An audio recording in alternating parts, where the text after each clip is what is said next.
នៅថ្ងៃប្រហ័សទី30ខែតុលាឆ្នាំ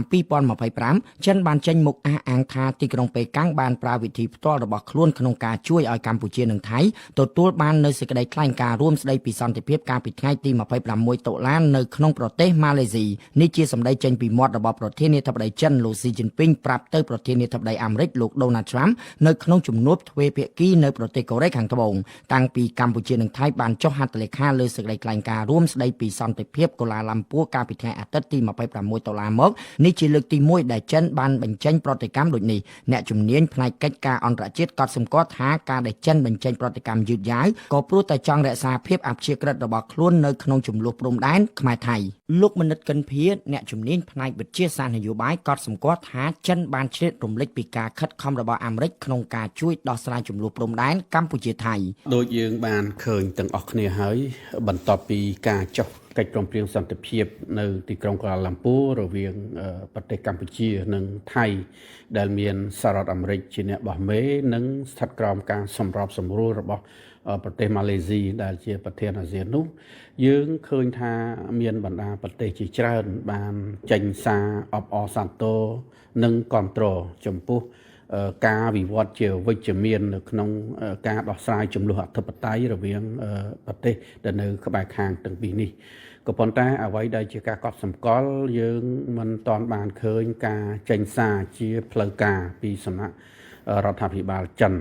តែយ៉ាងណាក៏ដោយតាមរយៈជំនួបរវាងលោកស៊ីជីនភីងជាមួយនឹងលោកដូណាល់ត្រាំនៅកូរ៉េខាងត្បូងនោះយើងបានឃើញលោកស៊ីបានរំលេចអំពីកិច្ចខិតខំប្រឹងប្រែងរបស់លោកដូណាល់ត្រាំនៅក្នុងការនាំឲ្យមាន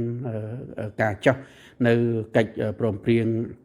សន្តិភាពរវាងកម្ពុជានិងថៃដែលទាំងអស់នេះខ្ញុំគិតថាជាការកត់សម្គាល់ប្រកបដោយភាពវិជ្ជមានមួយដែលប្រទេសចិន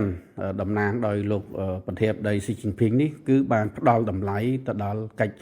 ព្រមព្រៀងសន្តិភាពទីក្រុងកូឡាឡាំពួរនេះដូចគ្នាលោកបណ្ឌិតដេតសុកឧត្តមសាស្ត្រាចារ្យផ្នែកទំនាក់ទំនងអន្តរជាតិយល់ថាការចូលរួមរបស់ចិនឬមិនចូលរួមនៅក្នុងសេចក្តីថ្លែងការណ៍រួមកម្ពុជាថៃមិនមែនជារឿងសំខាន់ពេកទេខ្ញុំគិតថានៅក្នុងការរៀបចំឲ្យមានការចុះហត្ថលេខាទៅលើសេចក្តីថ្លែងការណ៍រួមឬក៏គេហៅថាជាកិច្ចព្រមព្រៀងសន្តិភាពនៅក្រុងកូឡាឡាំពួរនេះគឺគ្រប់ភាគីទាំងអស់ទាំងនៅក្នុងទាំងនៅក្រៅគឺសិតតែមានជំហរមានហេតុផលហើយនឹងការទទួលយកលទ្ធផលរៀងៗខ្លួន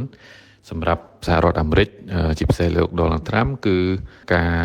មានវត្តមាននៅក្នុងការចុះកិច្ចព្រមព្រៀងនេះគឺជាឱកាសក្នុងការបង្ហាញនៅភាពជាអ្នកដឹកនាំការទូតមួយ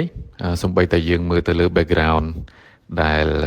ខ្លឹមសារនៃការចុះហ្នឹងក៏ប្រើពាក្យថា delivering peace មានន័យថាអាមេរិកជាអ្នកនាំមកនៅសន្តិភាពសម្រាប់គូភាគីប្រទេសកម្ពុជានិងថៃ